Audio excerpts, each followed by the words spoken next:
নমস্কার, সবাই কেমন আছেন? আমি ভালো আছি। আজকে আপনাদের সাথে একটি গল্প আমি শেয়ার করব, মানে কেস হিস্ট্রি একটি শেয়ার করব, যাতে আপনারা বুঝতে পারবেন যে বুদ্ধি কম থাকলে এবং তার সাথে যদি মানসিক সমস্যা থাকে তাহলে সেটা কতটা প্যাথেটিক হয় একটা ফ্যামিলির পক্ষে, একটা মায়ের পক্ষে বিশেষ করে। তো সেইটা নিয়েই আমি আলোচনা করছি। শুনুন, শেষ পর্যন্ত শুনুন, আপনারা অনেক কিছু জানতে পারবেন, বুঝতে পারবেন সমাজ কিভাবে রয়েছে, কত বাড়িতে এই রকম সমস্যা থাকে যারা হয়তো এত প্রকাশ্যে আসেও না। কেউ কেউ যারা ধরুন হসপিটালে ভর্তি হচ্ছে বা ডক্টরের কাছে যাচ্ছে, তাদেরকেই আমরা জানতে পারছি, বুঝতে পারছি এবং তাদের কেস নিয়েই আমরা আলোচনা করি।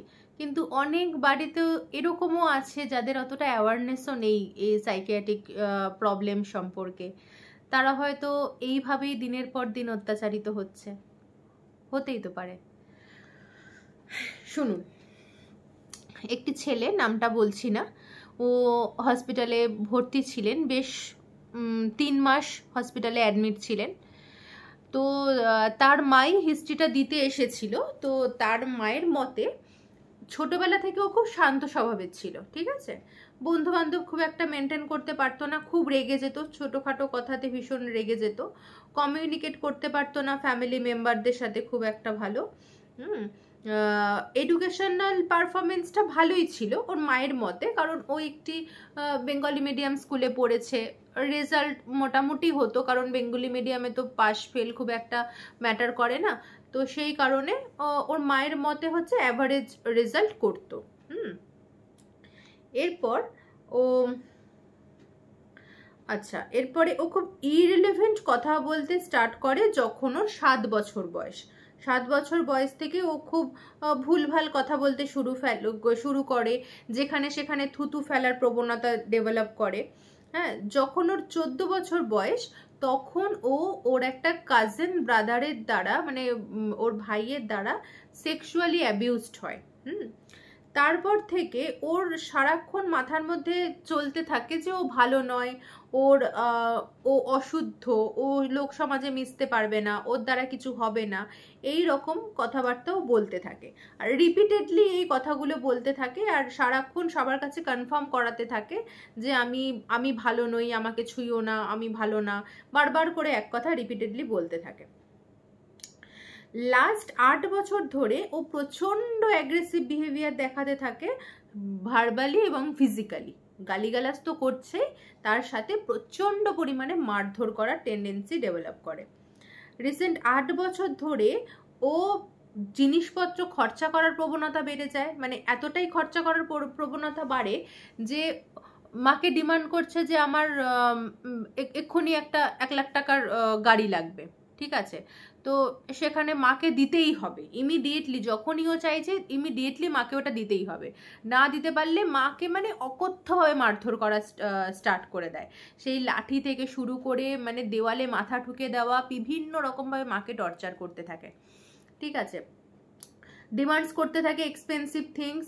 তারপরে যখন তার মা না করে, তো সেই সময় মাকে ফিজিক্যালি অ্যাটাক করতে থাকে।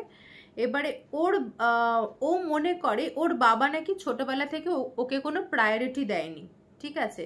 সেই কারণে বাবাকেও প্রচন্ড পরিমাণে মারধর করা শুরু করে। এবার ওর বাবা রিসেন্টলি মারা যায়, ঠিক আছে। বাবা মারা যাওয়ার পর থেকে মাকে আরো বেশি পরিমাণে টর্চার করে, কারণ ওর মতে যে বাবা মারা গেছে তার কারণ হচ্ছে ওর মা, ঠিক আছে, ও ভাবে এটা। হ্যাঁ, তারপরে ওর একটা এক্সট্রা মানে যেটাকে বলে হচ্ছে সেলফ ইনফ্লেটেড থটস, মানে ও মনে করে ওর এক্সট্রা কোয়ালিটি আছে, ও চাইলে অনেক কিছু করে ফেলতে পারে। এবার সেই পরিপ্রেক্ষিতে ও নিজেকে কুমার শানু ভাবে, যে আমি কুমার শানু, মানে কুমার শানু হতে চাই বা কুমার শানুর মতন গান করতে চাই ওরকম না, আমি কুমার শানু, আমি খুব ভালো গান করি, আমার প্রচুর ক্ষমতা আছে, আমাকে সব জায়গায় আমি খুব প্রায়োরিটাইজড হই। হ্যাঁ, এইগুলো বলতে থাকে। তো এটাকে সাইকোলজিক্যাল টার্মে বলা হচ্ছে ডেলিউশন অফ গ্র্যান্ডিওসিটি, ঠিক আছে। এক্সেসিভ একটা সেক্সুয়াল অ্যাডিকশনও ডেভেলপ করে। হ্যাঁ, সারাক্ষণ ও সেক্সুয়াল ভিডিওসগুলো দেখতে থাকে মায়ের সামনে, in front of his mother. ঠিক আছে, মায়ের সামনে দেখে, ইভেন মাস্টারবেট করতে থাকে ওপেনলি, আর তার সাথে ভিডিওসগুলোকে পুরো ইলাবোরেট করে মায়ের সামনে তার ভাইকে ফোন করে বলতে থাকে। ঠিক আছে, কোন জায়গায় কি বলতে হবে, কি করতে হবে, সেই জিনিসগুলো বুঝতে পারে না, একা একা কথা বলার টেন্ডেন্সি বাড়ে। ও মনে করে ও মমতাকে কন্ট্রোল করছে, ওর একটা পাওয়ার রয়েছে, ও গভর্নমেন্ট সিস্টেমটাকে কন্ট্রোল করছে, ও ও চাইলে অনেক কিছু করে ফেলতে পারে, এই রকম একটা ওর মানে মতামত ডেভেলপ করেছে। এবারে এর সাথেও ও মনে করে যে ওর বাড়ির মেম্বার্সরা ওর খাবারের মধ্যে পয়জন মিশিয়ে দিয়েছে, তো সেই কারণে ও খাবার খেতেও কখনো কখনো চায় না। আবার কখনো কখনো মনে করে যে ঠিক আছে খেয়ে নিচ্ছি, বাইরের লোক হয়তো কোনো খাবারের মধ্যে মিশিয়ে দিচ্ছে, বাইরে বেরোবো না, বাইরের খাবার খাবো না, এরকম ভাবতে থাকে। আবার ও কিছু কিছু মানুষকে না নেগলেক্ট করা শুরু করে। ও মনে করে আমি উঁচু জাত, অন্যান্য লোকেরা নিচু জাত, তাদেরকে আমি পছন্দ করি না, তারা ভালো নয়, তারা ক্ষতি চায়, তারা সমাজের সব থেকে খারাপ কাজগুলো করে, সেইগুলো ওর একটা বদ্ধমূল ধারণা ওর মধ্যে ডেভেলপ করে। ও মনে করতে থাকে যে ওর মায়ের হয়তো অন্য কোথাও রিলেশনশিপ আছে, সেইটা মনে করে মাকে খুব টর্চার করে, খুব মারধর করে। ঠিক আছে, তারপর হচ্ছে রিসেন্ট 2012 সাল থেকে ওর একটা টেন্ডেন্সি স্টার্ট হয় ডক্টর শপিংয়ের। ওর যে এরকম একটা সমস্যা হচ্ছে, ও ভুলভাল চিন্তা ভাবনা করছে বা এই সেক্সুয়াল থটসগুলো ওর আসছে, সেই কারণে ও নিজেই বুঝতে পেরেছে যে ওর একটা সমস্যা, ওই কারণে ও ডক্টর দেখায়। ডক্টর দেখিয়ে কি একদিনে সমস্যা কারো ঠিক হয়ে যায়? হয় না। তো একজন ডক্টরকে একদিন দেখিয়ে পরের দিন আবার অন্য ডক্টর দেখাচ্ছে, তারপরের দিন আবার অন্য ডক্টর দেখাচ্ছে, এবার 3-4টে ডক্টরের মেডিসিনও একসাথে খাওয়ার চেষ্টা করছে। ঠিক আছে, এতে হচ্ছে কি আরো হিতে বিপরীত হয়ে যাচ্ছে, সমস্যা তো ঠিক হওয়ার কোনো নামই নিচ্ছে না, আরো উল্টে একটা বিপরীত রিয়াকশন হয়ে যাচ্ছে। ঠিক আছে, কন্টিনিউয়াসলি একটা চেকিং হ্যাবিটস থাকছে যে আমার বডিটা হয়তো পরিষ্কার নয়, আমার আশেপাশের জিনিস হয়তো পরিষ্কার নয়, কন্টিনিউয়াসলি পরিষ্কার করার একটা প্রবণতা বাড়ছে, ডমিনেটিং একটা টেন্ডেন্সি আসছে, মাকে ডমিনেট করে সবসময় সমস্ত কাজ হাসিল করার চেষ্টা করছে। ঠিক আছে, তার সাথেও ও মনে করছে যে ওকে হয়তো ঠিক করে কেয়ার করা হচ্ছে না, ও সবাইকে অ্যাটাক করছে, বলছে যে আমাকে কেউ ঠিক করে কেয়ার করে না, ভালোবাসে না, সেগুলো বলছে। এরপরে ও মজার ছলে ও বাড়ির লোকদেরকে মারধর করা শুরু করে, যে মজাই লাগছে, আমার ওদেরকে মেরে আনন্দ হচ্ছে, তাই জন্য আমি মারছি, এরকম করতে থাকছে। এবার তাতে যে অন্য লোকের খারাপ লাগছে, কষ্ট হচ্ছে, সেইগুলো ও বুঝতে পারছে না। ও মনে করছে ও ঠিক মতন জব পায়নি, কারণ ওকে প্রপার গাইড করা হয়নি, তাই জন্য জব পায়নি। ওর কোন খাবারে কতটা লিমিটেশন রাখা দরকার সেইগুলো ও ঠিক করে বুঝতে পারে না। যখন খেতে বসে তখন প্রচুর পরিমাণে খেয়ে নিচ্ছে, একসাথে 7-8খানা মাছ খেয়ে নিচ্ছে, আবার কখনো আইসক্রিম খাচ্ছে তো প্রায় 10-12খানা আইসক্রিম একসাথে খেয়ে নিচ্ছে। ওয়েট হচ্ছে প্রচণ্ড ওভারওয়েট, এক জায়গায় বসে থাকলে সেখানে ও বসেই থাকছে, ওখান থেকে উঠছে না। হ্যাঁ, তার জন্য হচ্ছে কি স্লিপ ডিস্টারবেন্সেস হচ্ছে, যেহেতু কোনো কাজ করছে না, একটা স্লিপ ডিস্টারবেন্সেস দেখা যাচ্ছে। হ্যাঁ, অ্যাস্ট্রোলজি দেখিয়েছে, তারপরে ও মনে করছে ওর চারিদিকে একটা ব্ল্যাক ম্যাজিক ক্রিয়েট করা হয়েছে, ওর ক্ষতি করার চেষ্টা হচ্ছে। ঠিক আছে, অনেক তাবিজ কবজ যে সমস্ত করেছে, কিন্তু তাও ওর সারাক্ষণ মাথার মধ্যে চলছে আমি কেন ঠিক হচ্ছি না, আমার নিশ্চয়ই তাহলে কোনো সমস্যা হচ্ছে, ডক্টর দেখাতে হবে, প্রচুর ডক্টর দেখিয়ে ফেলছে।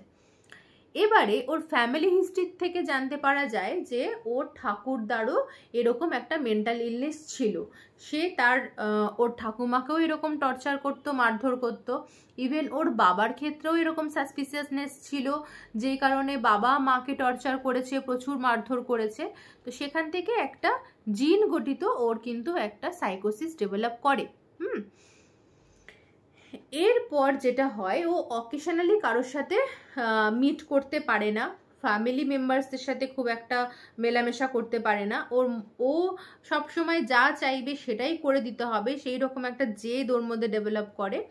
তো যেটার কারণে ও সবসময় এরকম মারধর করার একটা টেন্ডেন্সি থাকে। আর এই মারধর করাটা ওর কাছে একটা কন্ডিশনিং হয়ে গেছে যে দেবে না, চলো মারি, মানে এইরকম একটা ওর একটা হাবভাব হয়ে গেছে।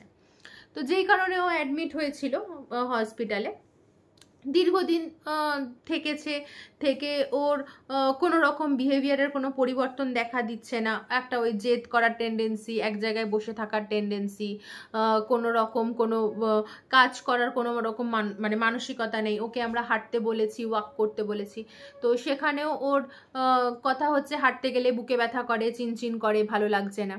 তো সেইগুলো সমস্ত কিছুই হচ্ছে কি যে আমি কাজ করব না, কাজ করে আমার কি হবে, আমার তো প্রচুর সম্পত্তি আছে, আমার প্রচুর টাকা পয়সা আছে, আমি কাজ করে কি করব।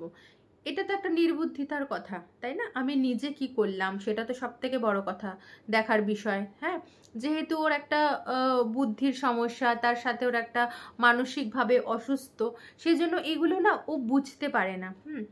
এবারে ওর মা ওর জন্য এত খরচ করে হসপিটালে অ্যাডমিট করেছে, রেখেছে, তারপরেও শুধুমাত্র মায়ের আশা ছেলেটি কবে ঠিক হবে। হ্যাঁ, তো সেই কারণে সে তার গ্রামের বাড়িতে গিয়ে সমস্ত জমি জমা বিক্রি করে ছেলেটির ট্রিটমেন্ট করছে।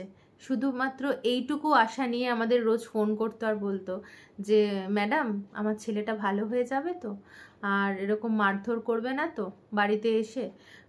ওর মায়ের না একটা ভয়ের সাথে, মানে ভালোবাসা, অবশ্যই ছেলের প্রতি তার ভালোবাসা রয়েছে, ছেলের প্রতি ভালোবাসা আর ভয় দুটো অনুভূতি একসাথে কাজ করে। এদিকে ছেলেকে বাড়িতেও আনতে চায়, আবার এদিকে মনে মনে ভাবে যে আমার ছেলেটা আর মারবে না তো ম্যাডাম, আর যদি মারে আমি মরেই যাব, আর বাঁচবো না, এই রকমের কথাবার্তা বলে মা। খুব অসহায় লাগে ওর মাকে দেখতে। তো এই হচ্ছে আজকে স্টোরি। এইভাবেই ছেলেটির ট্রিটমেন্ট চললো। আমরা ওকে অনেক কাজে ইনভলভও করিয়েছি। কিছু কাজ করতে চাইতো না, যেই ছেলে ঘরে এরকম বসে শুয়ে থাকতো, সেখানে আমরা হসপিটালে অ্যাডমিট করে ওকে অনেক কাজ করিয়েছি। তাকে দিয়ে মানে বিভিন্ন ধরনের যাতে অ্যাক্টিভ থাকে, বাড়িতে গিয়ে যাতে কোনো রকমভাবে মায়ের সাথে কোনো রকম মিসবিহেভ না হয়, সেই রকম অনেক কিছু ট্রেনিং আমরা দিয়েছি। তো এবার দেখা যাক, ভগবানই জানে ও কেমন থাকবে। ঠিক আছে, নমস্কার। তো এই হচ্ছে আজকের আমার কেস হিস্ট্রি। পরে আবার দেখা হবে, ভালো থাকবেন।